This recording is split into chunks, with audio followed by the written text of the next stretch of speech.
àwọn òpópónà tá à ń ṣe lọ́wọ́ láwọn rí i pé wọ́n tètè parí ní kíákíá o.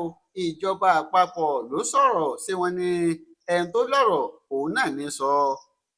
Ìjọba àpapọ̀ lórílẹ̀‐èdè Nàìjíríà gbàtọwọ́ mínísítà fọ́rọ̀ iṣẹ́ àkànṣe nílẹ̀ wa David Umahi ló ti fi ọ̀rọ̀ kan léde nípínlẹ̀ Kwara lásìkò tó ń ṣe àbẹ̀wò sáwọn òpópónà tó jẹ́ ti ìjọba àpapọ̀ tí wọ́n ń ṣe lọ́wọ́ ní ti ìbútòrò ìpínlẹ̀ Kwara, tó sì sọ pé gbogbo àwọn òpópónà táwọn ń ṣe lọ́wọ́ ní jákèjádò orílẹ̀‐èdè Nàìjíríà làwọn rí i pé wọ́n parí ní kíákíá.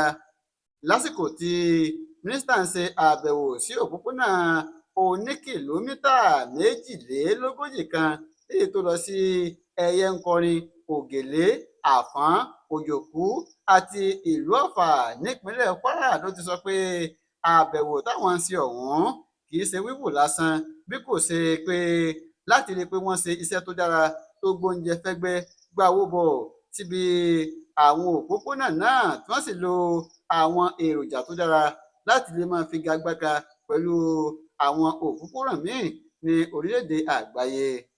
Mínísítà tẹ̀síwájú pé ààrẹ Bọ́lá Ahmed Tinubu kò ní káàárẹ̀ ọkàn láti rí i pé ó ṣe àwọn ohun ìdàgbàsókè sáwọn ìgbèríko àti pé láti rí i pé wọ́n ṣe àwọn ọ̀nà tó jágara sí àwọn ìgbèríko ní tìbútòrò Nàìjíríà, táwọn sì rí dájú pé wọ́n ṣe àwọn ọ̀nà náà ní bó ṣe tó àti bó ti yẹ nípa mímójútó gbogbo àwọn agbaṣẹ́ṣe tí wọ́n ṣe bẹ́ẹ̀ tí wọ́n gba iṣẹ́ ọ̀hún láti lè lo ohun èròjà tó dára. We're going from state to state. Yesterday we were in Oyo State, we were in Ogun State, we were in Lagos State. Today we are in Kwara State. Tomorrow we'll be in Ebonyi State. We're moving around, and it's going to be a continuous, movement to ensure that the right quality of building roads. We don't want roads constructed. We want roads built. That's the intention of President Bola Ahmed Tinubu, and that is what he's doing. There is a remarkable difference between constructing road and building roads. With building road, you can see the amount of road we are putting on ground, as if we are decking a house, as if you are, building a house. You can see the amount of roads we are putting on ground, as if you are building a bridge, and you can see the thickness, of 8 inches compared where you lay asphalt of 2 inches, which the compressive strength is not even there. Asphalt could be good in flexural, strength, but they have expiring time, and such design life shelf does not last more than 25 years. But we have been having roads. I don't know any road in this country ever constructed that lasted more than 15 years. So there is an innovation. And so President Bola Ahmed Tinubu has brought innovation, the use of reinforced concrete, to build our roads. And so you can see how thick they are. Jẹ́ adarí fún iṣẹ́ àkànṣe fún ìjọba àpapọ̀ àti kọmíṣánná fún ọ̀rọ̀ iṣẹ́ ní Kwara ni wọ́n ti ní àbẹ̀wò táwọn sí ọ̀hún ní àwọn nígbàgbọ́ pé báwọn ṣe àbẹ̀wò sáwọn òpópónà tí wọ́n ń ṣe lọ́wọ́ ọ̀hún yóò jẹ́ kí wọ́n tètè parí òpópónà náà ní kíákíá kí wọ́n sì lo àwọn èròjà gidi sí òpópónà ọ̀hún. It's good that it's here. At least he's able to witness the quality of work and the space of work. Submitting progress report is different from seeing it actually on the ground. I think you can agree with me that he confessed that the progress of work is excellent. So we're happy that he's here. The minister has said it all. We are very happy to welcome the minister to Kwara State to inspect all the ongoing tax credit scheme road, and we are very happy with the progress of work. Just like he has said, we are very satisfied. The quality is good, and they are about 45% completion. And by December, we are looking at 100% completion of this particular alignment, and we are very happy. And just earlier this morning as well, His Excellency equally flagged off a road that is pouring from this road 15 kilometers to Ilemono. So this is all about development and progress for our people. So we are really happy in Kwara State.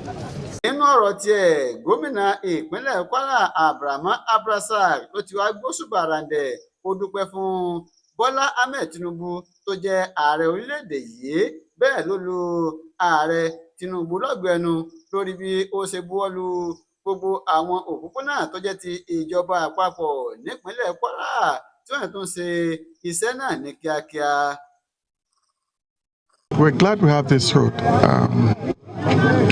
This is part of what you call the dividends of democracy, dividends of the renewed hope agenda. We thank Mr. President for his commitment, for his policies. His policies are yielding results. This is part of the results of the economic policy that he implemented. Now, the tax policies will kick in early next year, and we'll see a lot of movement in that direction too. So inflation is going down, exchange rate is firm, stable and also going down, and we see progress. This road opens up a lot of communities, agrarian communities, movement. In fact, traffic has started on this road, even though it's just about 45% complete. There's huge traffic. The governor of Osun State passes through here to take his flights to Abuja. Wow. Yes, all the time. So we're truly glad that we have this project here in the state. This road has been there since the 60s, but it was much more of a footpath.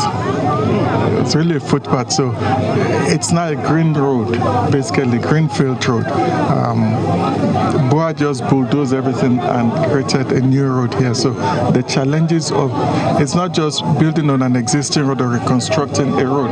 It's a new channel, and so we're glad with the work, and all these areas will open up to agriculture. Mínísítà tó dúró níbi òpópónà Ọ̀yọ́-Ògbómọ̀ṣọ́ léyìí tí wọ́n ti ń pín ọ̀nà tí wọ́n ti ń pín sí méjì léyìí tó ń lọ lọ́wọ́. Mínísítà ṣe àbẹ̀wò síbẹ̀ o. Bákan ló sọ pé ní báyìí nínú oṣù kejìlá ọdún 2025 tá a wà yìí làwọn parí iṣẹ́ àkànṣe òpópónà Àfọ̀n Ẹyẹnkọrin Òjòkú táwọn èèyàn wọ́n sì láǹfààní láti máa lò ó láti ìgbà náà lọ.